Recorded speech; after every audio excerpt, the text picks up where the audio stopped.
Oh, I'm back again. I've missed you all so much. I just recorded my Eternals review. Anyway, I'm going to review the MCU movies.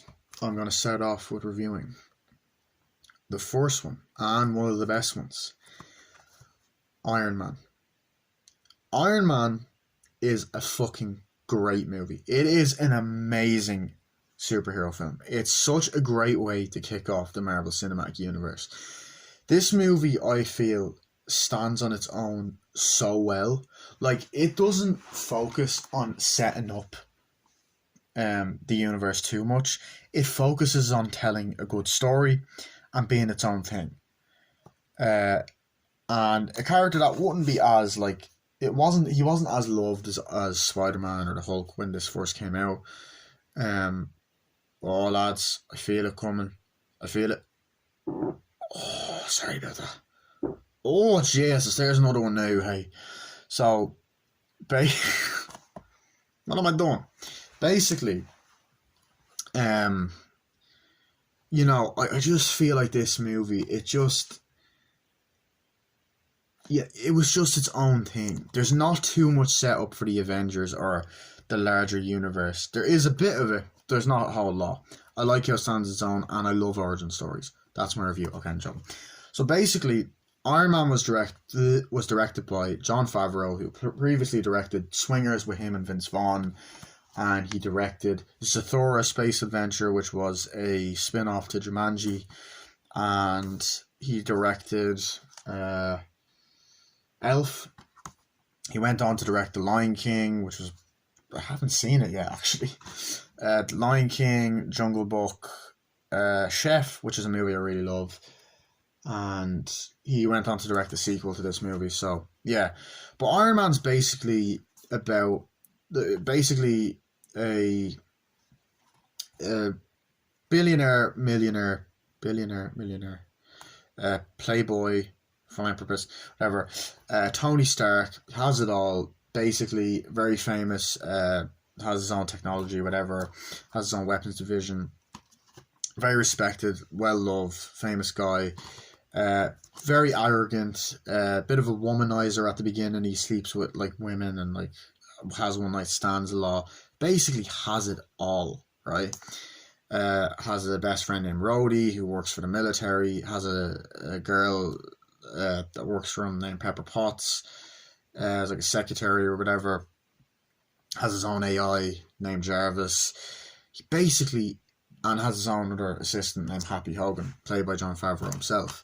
So he has it all pretty much, and he ends up launching his weapons into a cave, which makes terrorists very angry. So terrorists end up attacking him and taking him hostage, and essentially he nearly dies. And this guy called, I think it's like, is it Johann Schmidt, or is that the guy from Captain America?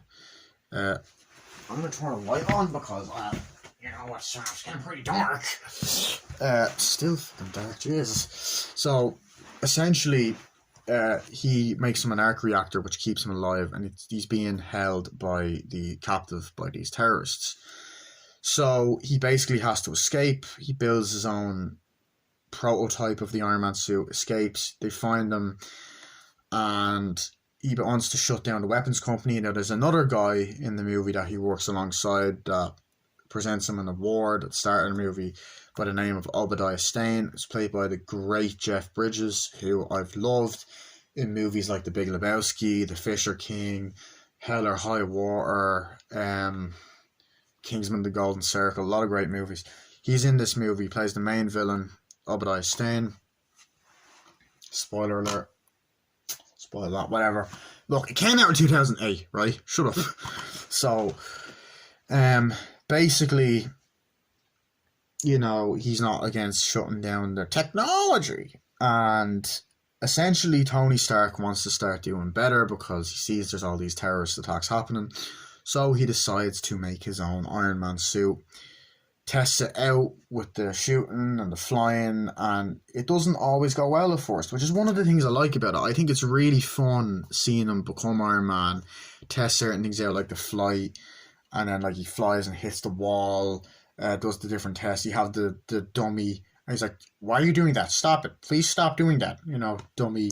I love when he first flies, it gets too frosty and he falls on the car.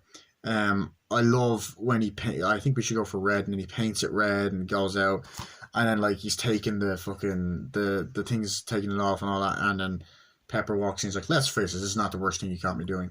Um, so yeah, and basically Obadiah Stane turns out to be a fucking villain working for a terrorist. He ends up taking the old armor and making it his own, and wants to fight Tony Stark. And they find out that Pepper finds out what he's up to. I'm gonna say now, and then Tony Stark fights him, and then he wins, and then he reveals at the end of the movie that he's Iron Man. And I love that scene. I love it because it's not expected and it was improvised, and they're like, Iron Man, okay, who is Iron Man? Okay, that's cool. And then he goes out, reveals it, I'm just not the hero type, and then he goes, I am Iron Man, and then it's just such an amazing sequence, and you get that amazing Black Sabbath song, I am Iron Man. This is just such a great movie. It really fucking is. I love the way it's shot. I love the acting. I love some of the action sequences like that. The scene where he goes to stop the terrorists is pretty fucking intense. It's dark, like where the terrorists are shooting and he shows up as Iron Man. He fucking shoots one of them and punches the other, shoots the thing, and then like saves him, and then he flies off and says, "You can have your way with him."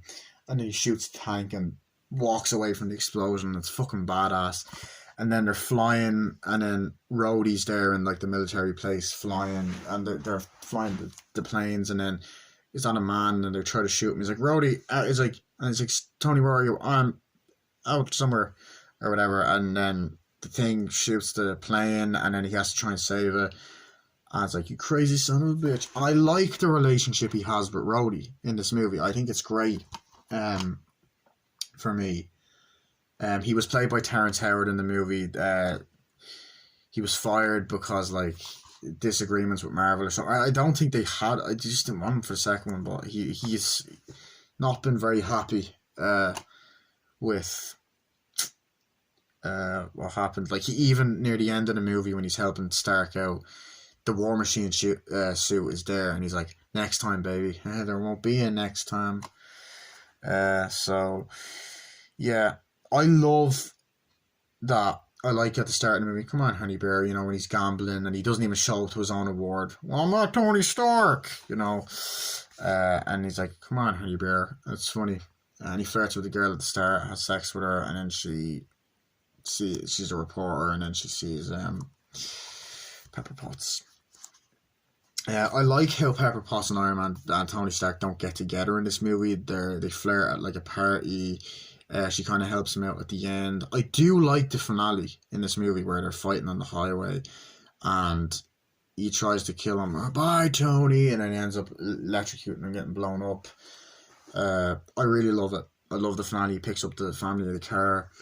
I like the story of him becoming a better man. I love this shot as well when he sees when he's fixing the thing. He sees it on the news and he goes like that. It's been used in a lot of the MCU stuff.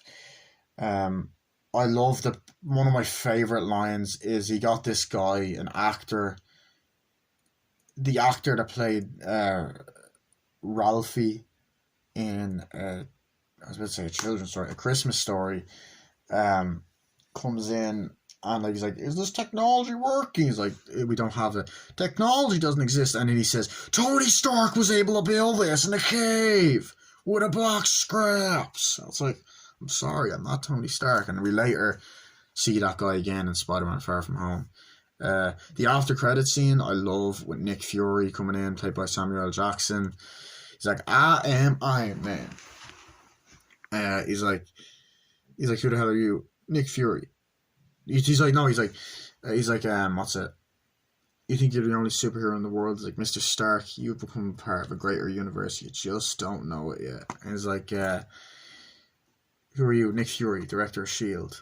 I'm here to talk to you about the Avenger Initiative. So they're setting up the Avengers. And then... Motherfucker. I have to edit this together. You also have Phil Coulson popping up in the movie. Um, you know, as well, talking about Shield throughout the film, and I love the opening, but AC/DC playing and blaring, Back in Black, and then they're like, "Good God, you're a woman. Peace. I love peace. I'm all about peace." And there's just that intense scene where, the terrorist attack, and he sees that his own missile and blows him up. I love that shit. And then we get the flashback, and I like the mentions of his father and the little Easter eggs, and even the fact that he fought with the Nazis, which is very great foreshadowing for Captain America, I think.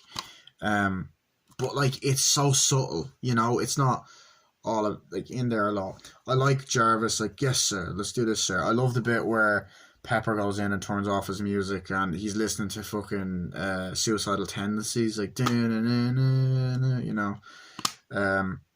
I love the bit where he escapes the cave. It's badass. I love the bit where Obadiah Stane takes the arc, like poisons him with that thing, and he has to get it. And the proof that Tony Stark has a heart. I love the part where directly after escaping from the cave, he's like, "I want an American cheeseburger. First of all, cheeseburger first." And like Happy Hogan's in the car driving him. Happy's not in this movie as much. Like he talks to him a bit in the car, like, I'll take you here, and like when he's like off the plane at one point. It's understandable. I mean, directed it, but I don't know. I love the passion and the direction that Jon Favreau put into this movie, because like he wasn't sure. Like if you look at behind the scenes footage, he actually was not sure if this was going to be a hit, because at this point it was rare that superhero movies were a hit. They're not as good as they were nowadays, and this is the first MCU film. Well, technically after the new Spider-Man movie, that's debatable, but yeah. But I like to start at the beginning, when they're talking to that woman. That was cool. The bit in the cave, as I said, I love the relationship he has with that guy. You have family Stark now. He's like, so your man that has everything and nothing, which sums up this movie. And I like how he loses everything at a part. Like, he ends up in the desert. They save him, I love the music, that din din din din, and the part where he first suits up as Iron Man was great. Din din din din.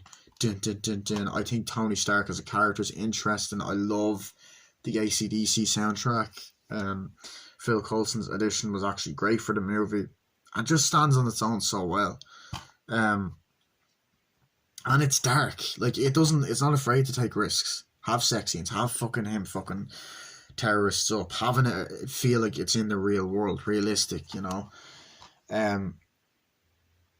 like the as I said, when the guy dies, he's like, come on, we gotta go see your family, because he loves his family, and he's like, come on, and he's like, no, I'm done for it. He's like, don't waste your life, Stark, don't waste it, and he walks out, and it's just such a great scene. He fires up, and there's definitely like the action in it's minimal. Like there's a lot of action, there's some that's not, but it's still interesting. It still keeps you gripped. I love the flying around scenes and the humor. It just works. He's such a great character. Robert Downey Jr., this was his comeback movie after the whole drug shit.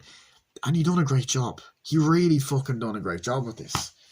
The whole, like a lot of the, let's face it, it's not the worst thing you can't be doing. The part with the proof that Tony Stark has a heart, the whole scene where he's taking out the arc reactor with Pepper Potts. Oh, there's pus. That was funny. I was like, okay, I'm going into cardiac arrest. That was funny. That shit was fucking funny. It's like Operation, it's just a lot of that dialogue, the banter they have, like when they're about to kiss and they're like, I need a drink, yeah. And then the reporter's talking about the party. It's just funny. Jarvis, I really liked. I just liked it. I like it slowly builds up. They don't get together in this movie. It's unpredictable. It does some things that superhero films have never done. I like the Batman Begins aspect in the way that it's like the origin of him in the cave. So yeah, overall, this is a fucking great movie. I really don't have any flaws with it. This is a perfect MCU movie in my opinion. Actually, no, I do have a flaw with it. Never mind. I don't like Obadiah Stane as a villain. I think Jeff Bridges plays the role really well. I just don't think he's that great. The movie, like the villain, is not that great. But that's a problem that the MCU has in general. So yeah. but I think it's very well directed. CGI is great. Blends in really well to the real world. The practical elements. There's a lot of practical effects with the suit as well, actually, which I like. If you look at the behind the scenes, there's a lot of time and effort and care put in. Everyone does a great job acting wise. The soundtrack, the original music, and the AC/DC, all that, brilliant. Really suits the tone of the movie well. They weren't just trying to get to the next thing. They really took their time with this movie. So yeah, I love it. It's actually also interesting because it's Paramount that done this. Paramount and Marvel Studios, and now it's Disney owns it and MCU and all that. So yeah, so here's the front, the spine. I probably can't even fucking see that. No. But yeah, can't even bleed and see the blade thing. And then there's the disc, Disney discs. Ooh. So yeah, I love this movie. I think it's great. I actually like all the Iron Man movies. I will review the second one and the third one. I'll be reviewing the MCU in order though. So my next review for the MCU, that rhymed, will be Incredible Hulk. So, which I actually really like that. It is my favorite though. This to me, I think this or the first Avengers movie is the best movie in Phase 1. The first Avengers movie is 10 years old this year. What the fuck? I remember literally, I recorded a video for that 10 years ago when I saw it. Like, but anyway, this I think is a really good film. I honestly think this is great. And they just done such a great job with it, like, honestly. You know, and he became such a great character, and he played the same role for like 11 years. So, overall, love this movie. If you haven't seen it, fucking watch it. Seriously, watch it. This is a fucking great movie. Storage. I tell you. Anyway, so, back to what I was saying. I would like to mention that the terrorist organization that actually kidnapped Iron Man is